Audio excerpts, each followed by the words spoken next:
The Strange Case of Dr. Jekyll and Mr. Hyde, by Robert Louis Stevenson. Part 7. Henry Jekyll's Full Statement of the Case. I was born in the year 1800-something, to a large fortune, endowed besides with excellent parts, inclined by nature to industry, fond of the respect of the wise and good among my fellow men, and thus, as might have been supposed, with every guarantee of an honorable and distinguished future. And indeed the worst of my faults was a certain impatient gaiety of disposition, such as has made the happiness of many, but such as I found it hard to reconcile with my imperious desire to carry my head high, and wear a more than commonly grave countenance before the public. Here it came about that I concealed my pleasures, and that when I reached years of reflection, and began to look round me and take stock of my progress and position in the world, I stood already committed to a profound duplicity of me. Many a man would have even blazoned such irregularities as I was guilty of, but from the high views that I had set before me, I regarded and hid them with an almost morbid sense of shame.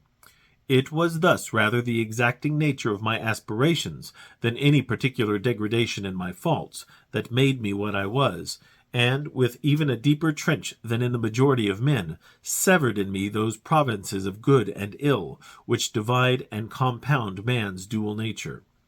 In this case I was driven to reflect deeply and inveterately on that hard law of life which lies at the root of religion, and is one of the most plentiful springs of distress.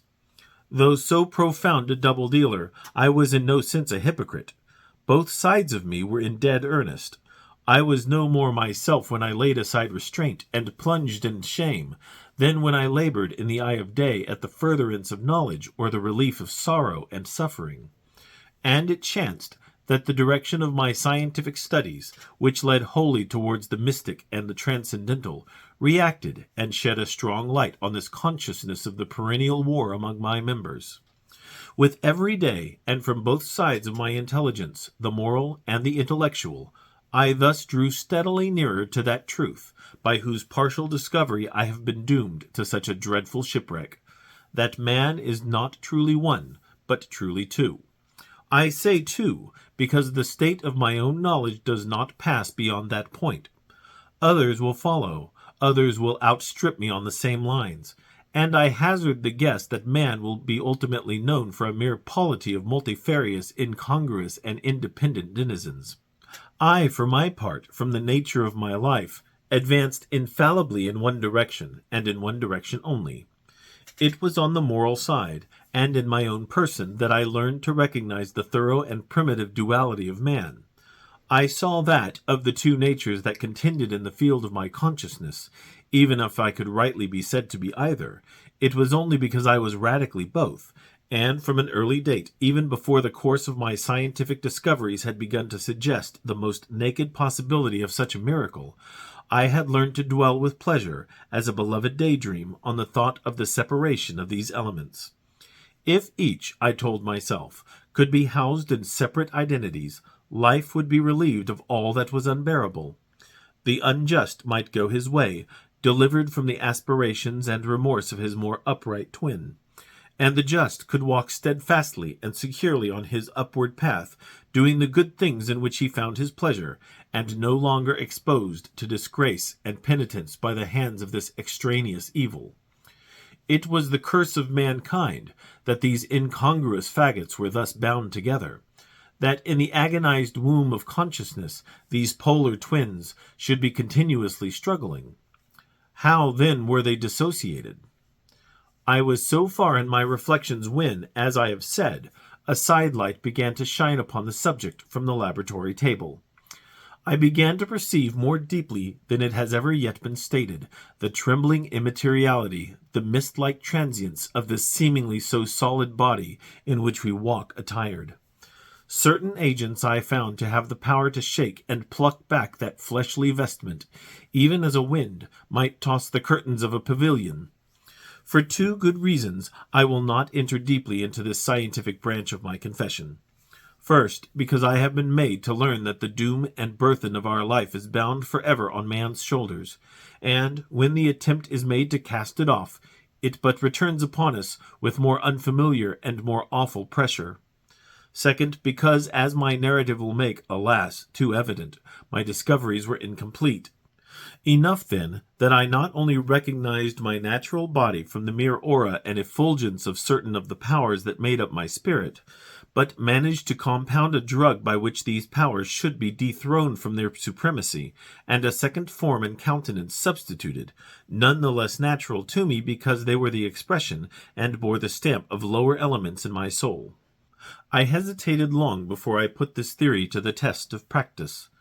I knew well that I risked death, for any drug that so potently controlled and shook the very fortress of identity might, by the least scruple of an overdose, or at the least inopportunity in the moment of exhibition, utterly blot out that immaterial tabernacle which I looked to it to change. But the temptation of a discovery so singular and profound at last overcame the suggestions of alarm. I had long since prepared my tincture. I purchased at once from a firm of wholesale chemists a large quantity of a particular salt which I knew, from my experiments, to be the last ingredient required. And late one accursed night I compounded the elements, watched them boil and smoke together in the glass, and when the ebullition had subsided, with a strong glow of courage, drank off the potion. The most racking pains succeeded, a grinding in the bones, deadly nausea, and a horror of the spirit that cannot be exceeded at the hour of birth or death.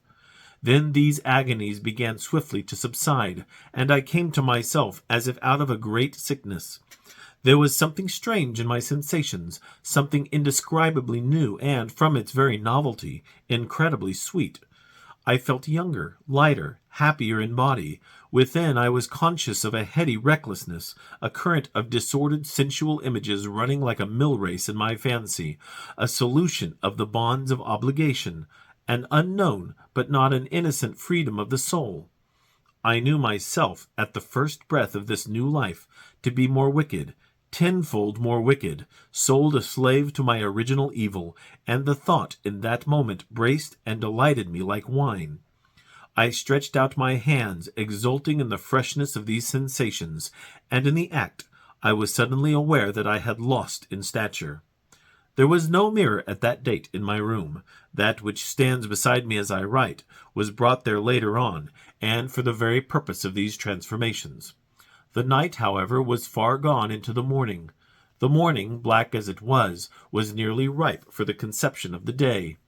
The inmates of my house were locked in the most rigorous hours of slumber, and I determined, flushed as I was with hope and triumph, to venture in my new shape as far as to my bedroom.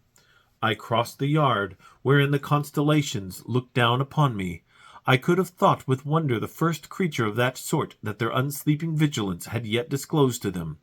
I stole through the corridors, a stranger in my own house, and, coming to my room, I saw for the first time the appearance of Edward Hyde. I must here speak by theory alone, saying not that which I know, but that which I suppose to be most probable.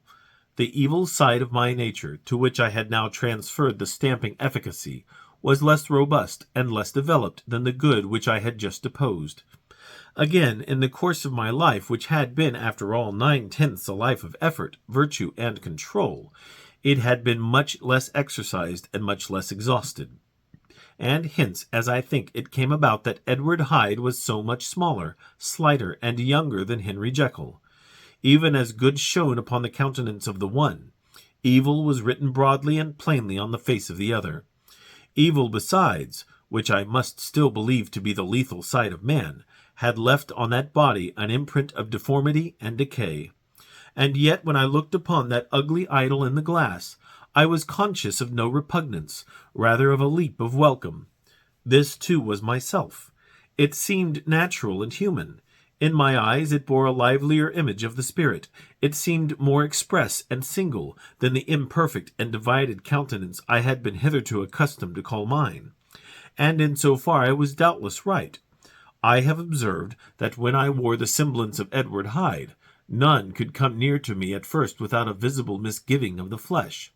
This, as I take it, was because all human beings, as we meet them, are commingled out of good and evil, and Edward Hyde, alone in the ranks of mankind, was pure evil.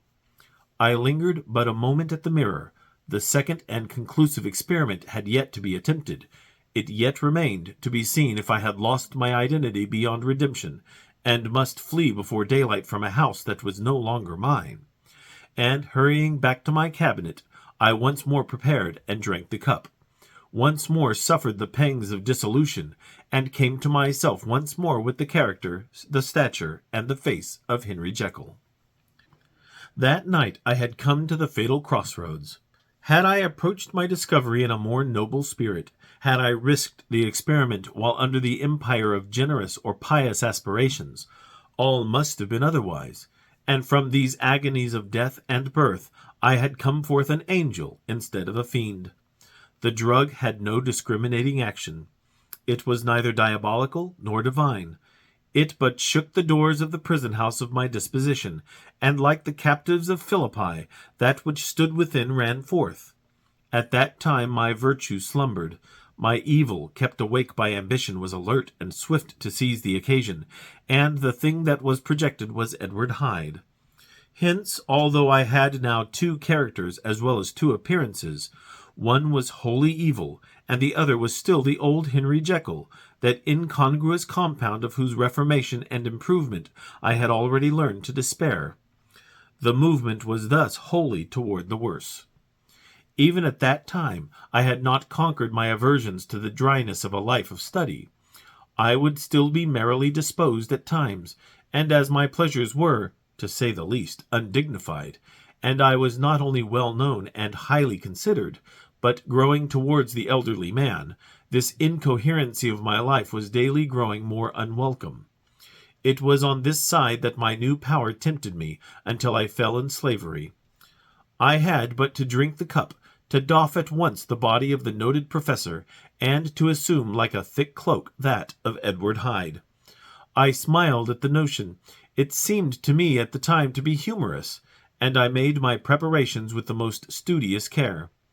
I took and furnished that house in Soho, to which Hyde was tracked by the police, and engaged as a housekeeper a creature whom I knew well to be silent and unscrupulous.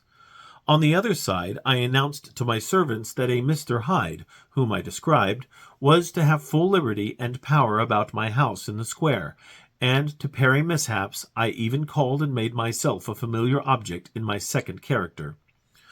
I next drew up that will to which you so much objected, so that if anything befell me in the person of Dr. Jekyll, I could enter on that of Edward Hyde without pecuniary loss. And thus fortified, as I supposed, on every side, I began to profit by the strange immunities of my position. Men have before hired bravos to transact their crimes, while their own person and reputation sat under shelter. I was the first that ever did so for his pleasures. I was the first that could plod in the public eye with a load of genial respectability, and in a moment, like a schoolboy, strip off these lendings and spring headlong into the sea of liberty. But for me, in my impenetrable mantle, the safety was complete. Think of it, I did not even exist. Let me but escape into my laboratory door, give me but a second or two to mix and swallow the draught that I had always standing ready, and whatever he had done, Edward Hyde would pass away like the stain of breath upon a mirror, and there in his stead, quietly at home, trimming the midnight lamp in his study, a man who could afford to laugh at suspicion would be Henry Jekyll. The pleasures which I made haste to seek in my disguise were, as I have said, undignified.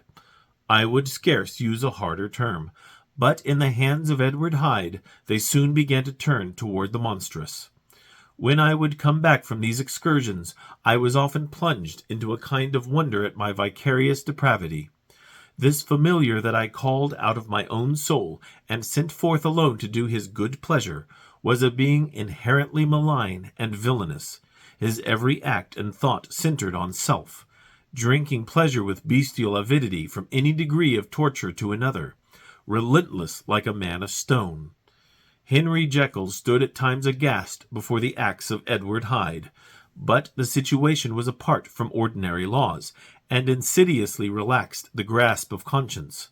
It was Hyde, after all, and Hyde alone, that was guilty. Jekyll was no worse. He woke again to his good qualities seemingly unimpaired. He would even make haste, where it was possible, to undo the evil done by Hyde, and thus his conscience slumbered. Into the details of the infamy at which I thus connived, for even now I can scarce grant that I committed it, I have no design of entering. I mean but to point out the warnings and the successive steps with which my chastisement approached. I met with one accident which, as it brought on no consequence, I shall no more than mention. An act of cruelty to a child aroused against me the anger of a passer-by, whom I recognized the other day in the person of your kinsman. The doctor and the child's family joined him. There were moments when I feared for my life, and at last, in order to pacify their too just resentment, Edward Hyde had to bring them to the door, and pay them in a check drawn in the name of Henry Jekyll. But this danger was easily eliminated from the future by opening an account at another bank in the name of Edward Hyde himself, and when, by sloping my own hand backward, I had supplied my double with a signature, I thought I sat beyond the reach of fate.